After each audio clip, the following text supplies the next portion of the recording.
السلام عليكم ورحمة الله وبركاته. ازيكم عاملين ايه؟ يا رب تكونوا بخير. النهاردة ان شاء الله معاكم ونعمل وصفة كده حلوة للفراخ البلدي اللي بتبيض واللي كمان على وش بيض. هي وصفة موفرة بالنسبة للفراخ. العلف بقى غالي واحنا عايزين نوفر للفراخ بتاعتنا بأقل التكاليف، نربيهم ونستفيد منهم ونملى بيتنا خير ان شاء الله بإذن الله. طبعا كده هما ما قدامهمش اكل اهوت.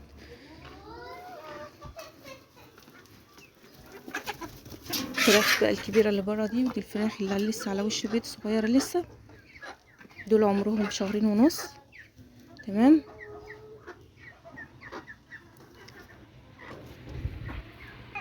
طبعا لازم تنوعي في علف الطيور اللي انت بتحطيه لهم، يعني ما تعودهمش على حاجة واحدة بس، لا نوعي في العلف بتاعهم زي ما هنعمل النهارده حاجة كده مع بعض.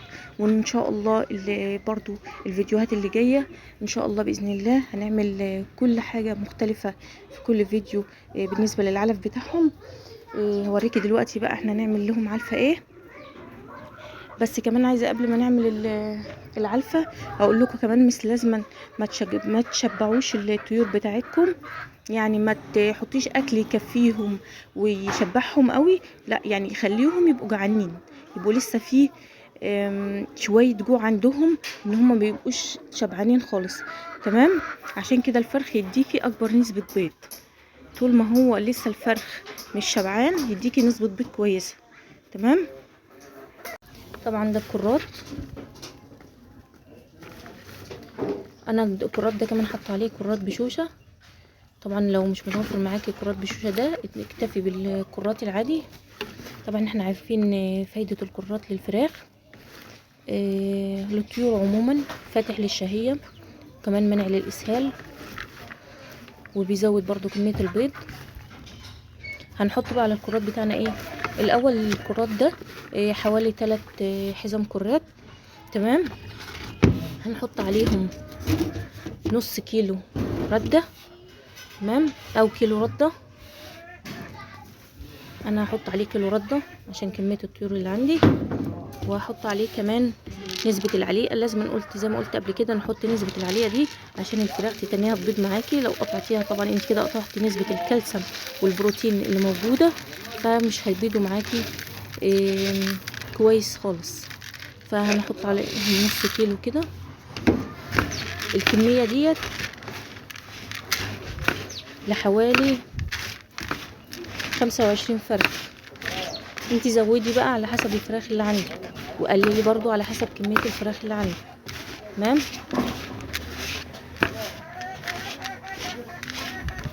انا قلبتها كده، هبدأ احطها بقى للطيور. هبدأ كده ان انا ابللها بحاجة بسيطة من المية اهو.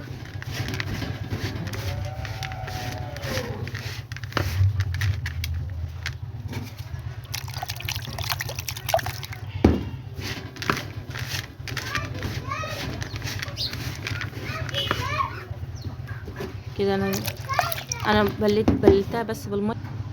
خلاص كده بقى نحطها للطيور بتاعتنا. ابدأ بقى احطها في العلافة.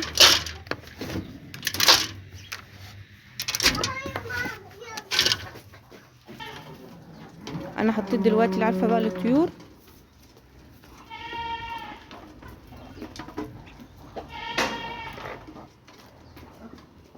عايزه اقولك ان ريحه الكرات دي فاتح للشهيه زي البصل الاخضر كده كمان.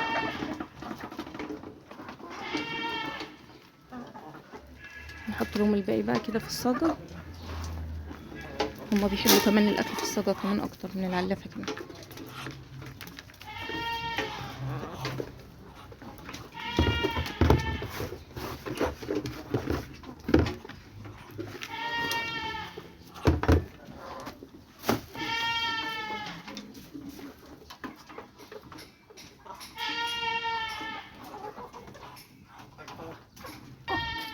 حطيت لي الفراخ الصغيره كمان برضو.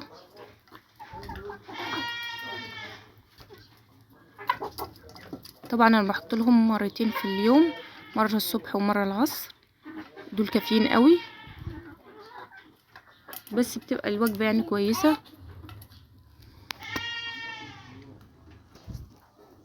طبعا انت ممكن في الوجبة دي حط مع المية خل على لتر 5 سنتي، ينزل نسبة الدهون اللي في جسم الطير، ومضاد سموم كمان طبيعي.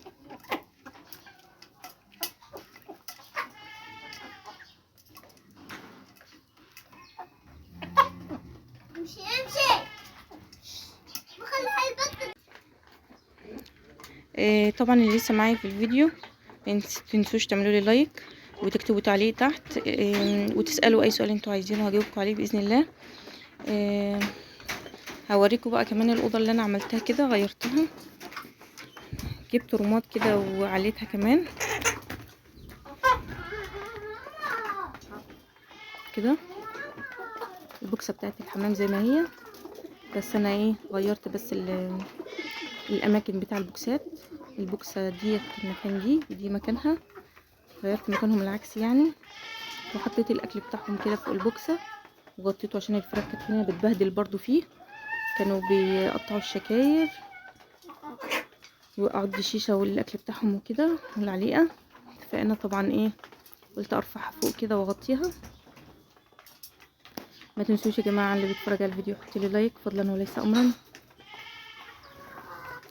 واللي اول مره يدخل القناه بتاعتي يفضلني كده ويشرفني ويشترك في القناه. طبعا الفراخ ما شاء الله يعني مبسوطه بالوجبه دي قوي. الكرات زي ما قلنا كده فاتح للشهيه، ريحته حلوه فبتفتح نفسهم على الاكل. تمام.